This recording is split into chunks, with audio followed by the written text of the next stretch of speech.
الخلق صورتها وبحر الشوق. السلام علیکم ورحمۃ اللہ وبرکاتہ. بسم اللہ الرحمن الرحیم. بہت سارے دوستوں نے عقیقے کے متعلق سوالات کیے ہیں کہ عقیقہ کب اور کیسے کرنا چاہیے. عقیقے کے متعلق چند باتوں کو ذہن میں رکھیں. سب سے پہلی چیز، عقیقہ کس دن کیا جائے. حدیث میں اللہ کے نبی صلی اللہ علیہ وسلم کا ارشاد ہے، العقیقۃ بسبع، عقیقہ بچے کی پیدائش کے 7ویں دن کیا جائے. اور اس کے بعد دوسرا لفظ ہے او باربع عشرۃ، یا 14ویں دن کیا جائے. اور اس کے بعد تیسرا لفظ او باحدی وعشرین، یا بچے کی پیدائش کے 21ویں دن کیا جائے. ان 3 دنوں میں کرنا یہ حدیث سے ثابت ہے، سنت سے ثابت ہے. اگر بندہ ان 3 دنوں میں کرے گا تو اس کو سنت کا ثواب ملے گا. لیکن بعض مرتبہ ایسا ہوتا ہے کہ ہمارا عقیقہ یا ہماری اولاد کا عقیقہ ان 3 دنوں میں نہیں ہوا، بلکہ اب کرنا چاہتے ہیں 1 سال کے بعد، 2 مہینے کے بعد، 4 مہینوں کے بعد، کبھی بھی کرنا ہو تو کرنے کی اجازت ہے یا نہیں ہے. اعلاء السنن میں حضرت حسن بصری رحمۃ اللہ علیہ کا ارشاد ہے، اذا لم يعق عنك، اگر تمہارا عقیقہ نہ ہوا ہو، فعق عن نفسك، تم خود اپنا عقیقہ کرو. وان كنت رجلا، چاہے تم بڑی عمر کی ہی کیوں نہ ہو جائے، یعنی اس کے اندر عمر کی کوئی لمٹ نہیں ہے کہ بچپن میں ہونا ضروری ہو. پھر اس کے بعد فیض الباری میں علامہ انور شاہ کشمیری رحمۃ اللہ علیہ نے تحریر کیا ہے، جو بہت بڑے محدث ہیں. وہ فرماتے ہیں کہ قلت بل یجوز الی ان یموت، میں تو یہاں تک کہتا ہوں کہ عقیقہ زندگی میں کبھی بھی موت تک کرنے کی اجازت ہے، اس میں کوئی عمر کی لمٹ نہیں ہے. ہاں اتنی بات ضرور ہے کہ ان 3 دنوں میں کریں گے تو سنت کا ثواب ملے گا، اور اگر 3 دنوں میں نہ کر سکے بعد میں کرے تو اس سے سنت کا تو ثواب نہیں ملے گا، لیکن ایک دوسرا فائدہ ضرور حاصل ہوگا، جس کے بارے میں اللہ کے نبی صلی اللہ علیہ وسلم نے ارشاد فرمایا احریق عنہ دما، اپنے بچے کی جانب سے عقیقہ کرو اور اس میں جانور ذبح کرو. وَأَمِيتُ عَنْهُ أَذًى، فائدہ کیا ہوگا کہ اس سے اپنے بچہ اولاد کی تکلیفیں اور مصیبتیں جو آنے والی ہے وہ ساری کے ساری دور ہو جائیں گی. پھر اس کے بعد دوسری بات کو ذہن میں رکھیں کہ عقیقہ کیسے کیا جائے.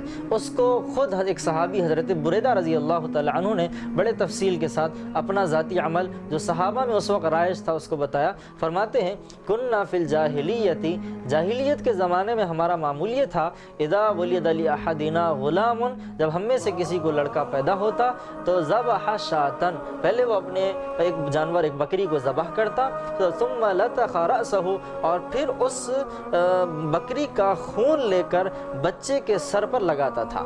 فلما جاء الاسلام، لیکن پھر جب اسلام دھیرے دھیرے پھیلنے لگا اور پھر سنت کو ہم لوگ فالو کرنے لگے تو اس وقت کیا طریقہ ہوا، نذبح شاۃ، اس کے بعد ہمارا معمول یہ تھا کہ ہم بکری کو ذبح کرتے، ونحلق رأسہ، بچے کا سر کے بال صاف کرتے، ثم نلتخه بزعفران، اور اس کے سر پر زعفران لگاتے تھے. یہ طریقہ اسلام کے اندر رائج ہے. 3 باتیں معلوم ہوئی. پہلی بات نذبح شاۃ، جانور ذبح کرنا. دوسری بات نحلق رأسہ، بچے کے سر کے بال صاف کرنا. اور تیسری بات نلتقہ بزعفران، بچے کے سر پر زعفران لگانا. ان 3 باتوں کو تھوڑا سا سمجھ لیتے ہیں. سب سے پہلی بات نذبح شاۃ، جانور ذبح کرنا. کیسے جانور ذبح کیا جائے، کون سا جانور ذبح کیا جائے، کیسے جانور ذبح کیا جائے، اس کے بارے میں تو ایک لمبا مضمون ہے کہ جو شرائط قربانی کے جانور کے لیے ہوتی ہیں وہی تمام شرائط عقیقے کے جانور کی ہیں.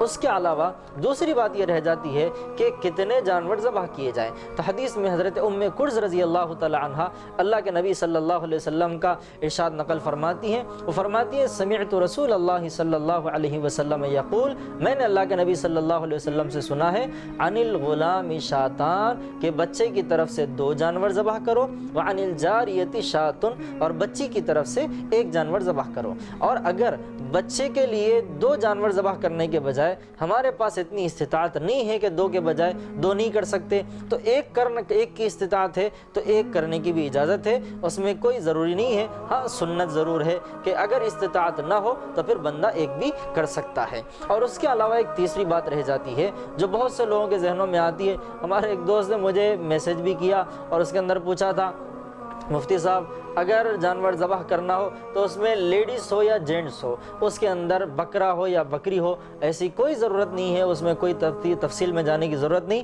حدیث میں اسی حدیث کے اندر ام کرز رضی اللہ تعالیٰ عنہ فرماتی ہیں، اللہ کے رسول صلی اللہ علیہ وسلم کا ارشاد، لا یضرکم ذکرانا کن ام اناثا، کہ کوئی حرج نہیں ہے کہ وہ جانور جو عقیقے میں ذبح کیا جا رہا ہو، چاہے وہ مذکر ہو چاہے وہ مؤنث ہو، ہمارے دوست کی زبان میں چاہے وہ لیڈیز ہو یا جینٹس ہو، بکرا ہو، بکری ہو، بیل ہو، گائے ہو، اونٹ ہو یا اونٹنی ہو، اس سے کوئی فرق نہیں پڑتا، آپ کچھ بھی ذبح کر سکتے ہیں۔ اس کے بعد ذبح کے آگے بڑھ کر دوسری بات ہے نحلق رأسہ، بچے کے سر کے بال صاف کرنا۔ بال صاف کرنے کے متعلق دو باتوں کو ذہن میں رکھیں۔ سب سے پہلی بات، بال جب صاف کر دیے جائیں تو ان بالوں کو وزن کر کے ان کے برابر چاندی صدقہ کر دی جائے۔ اور یہ اللہ کے رسول صلی اللہ علیہ وسلم نے اپنے نواسے حضرت حسن رضی اللہ تعالی عنہ کا جب عقیقہ کیا تو اس وقت امی جان حضرت فاطمہ رضی اللہ تعالی عنہا جو حضور اکرم صلی اللہ علیہ وسلم کی صاحبزادی ہیں، ان سے ارشاد فرمایا، یا فاطمہ تو، اے فاطمہ، احلقی رأسہ، اس اپنے بچے کے سر کے بالوں کو صاف کرو، وتصدقی بزینت شعرہ فضۃ، اور اس کے بالوں کے برابر چاندی کو صدقہ کرو۔ یہ بالوں کے برابر چاندی صدقہ کرنا اس سنت سے ثابت ہے، اللہ کے رسول صلی اللہ علیہ وسلم نے خود حکم دیا۔ اور پھر ایک بات بہت سے لوگوں کو پریشانی پیش آتی ہے کہ بالوں کا وزن کیسے معلوم کریں، اس لیے کہ آج کل مسئلہ ہے کہ جب ہم سنار کے پاس لے جاتے ہیں یا کسی کے پاس اپنے یہ بال لے کر جاتے ہیں تولنے کے لیے، تو آپ کو وہاں پر سنار اپنے ترازو میں بال رکھنے نہیں دیتا۔ بہت سے سنار یہ کہتے ہیں نہیں بدشگونی ہے، اور یہ بہت غلط بات ہے، تو اس کے لیے پریشان ہونے کی ضرورت نہیں۔ ایک آسان سا عمل کہ اس کو آپ ایک اندازہ لگائیں، اور اندازہ لگا کر جتنے وہ وزن کا بال ہیں اس سے کچھ زیادہ سا، جیسے عموماً بال ہوتے ہیں جیسے 1 تولہ، آدھا تولہ، 1 تولے کے اندر ہی ہوتے ہیں بال، تو اگر اس کم عمری کے اندر بال کاٹ لیے جائیں اور کم ہو تو اس سے تھوڑا سا زیادہ آپ چاندی صدقہ کر سکتے ہیں، اور چاندی صدقہ کرنے کے بجائے اس کے برابر پیسے بھی دے سکتے ہیں۔ جیسے 1 تولے کے برابر آپ کو چاندی صدقہ کرنا ہے، اور اس کے بجائے چاندی کے بجائے اگر آپ پیسے دیں تو 1 تولہ 500 کا، تو 500 روپے بھی آپ صدقہ کر سکتے ہیں۔ اور اس کے بعد دوسری اور ایک بات رہ جاتی ہے کہ یہ بالوں کو جب کاٹ لیا جائے، وزن کر لیا جائے، اب بالوں کا کیا کریں؟ تو اس کے لیے اللہ کے نبی صلی اللہ علیہ وسلم کا صاف عمل ہے۔ اللہ کے نبی صلی اللہ علیہ وسلم نے جب اپنے بیٹے حضرت ابراہیم رضی اللہ تعالی عنہ کا جب عقیقہ کیا تھا تو اس وقت آپ نے حکم دیا تھا اپنے صحابہ کو کہ وہ ان بالوں کو لے جا کر دفن کر دیں۔ اس لیے عقیقے میں اپنے بچوں کے بالوں کو دفن کرنا یہ بھی سنت سے ثابت ہے، بچوں کے بال کو دفن کر دیں۔ اور اس کے بعد اور ایک بات رہ جاتی ہے کہ اگر کبھی ایسا موقع آتا ہے کہ جس میں ہم بعض مرتبہ حلق نہیں کرا سکتے، یعنی بچے کے سر کے بال صاف نہیں کرا سکتے، جیسے آج کل بہت سارے مسائل آ رہے ہیں، آپریشن کا مسئلہ ہے، ڈلیوری ہوئی اور پھر بچے کو آپ کے ہاتھ میں نہیں دیا جاتا تقریباً 1 مہینے تک، یا پھر اس کے کچھ اور بھی اوقات ہوتے ہیں، تو اس وقت کیا کریں؟ تو اس وقت مسئلہ یہ ہے کہ اگر آپ کو ممکن نہ ہو بچے کے بال کاٹنا، لیکن اللہ نے استطاعت دی ہے، آپ جانور ذبح کر سکتے ہیں، تو آپ 7ویں ہی دن بچے کے نام پر عقیقہ کر دیجئے، آپ جانور کو ذبح کر دیجئے، انشاءاللہ اس سے عقیقے کا ثواب مل جائے گا۔ پھر جب بعد میں جب کبھی بچے کی صحت ٹھیک ہو جائے، جب کبھی اجازت مل جائے ڈاکٹر کی جانب سے، پھر اس وقت آپ بال صاف کر سکتے ہیں۔ اور کبھی ایسا بھی ہوتا ہے کہ بال تو ہم کاٹ سکتے ہیں، جیسے آپ نارمل ہوا اور پھر بچے کو آپ کے حوالے کیا جاتا ہے، اور لیکن اس کے علاوہ آپ اتنے غریب ہیں، اللہ نے استطاعت نہیں دی جس کی وجہ سے جانور ذبح کریں، تو اس کے لیے آسان سا عمل یہ ہے کہ 7ویں ہی دن بچے کے بال کاٹ لیے جائیں۔ لیکن جب اللہ تبارک و تعالیٰ آگے جا کر 1 سال، 2 سال، 4 مہینے، 2 مہینے، جب کبھی بھی اللہ تبارک و تعالیٰ استطاعت دیں، اس وقت آپ جانور کو ذبح کر لیں۔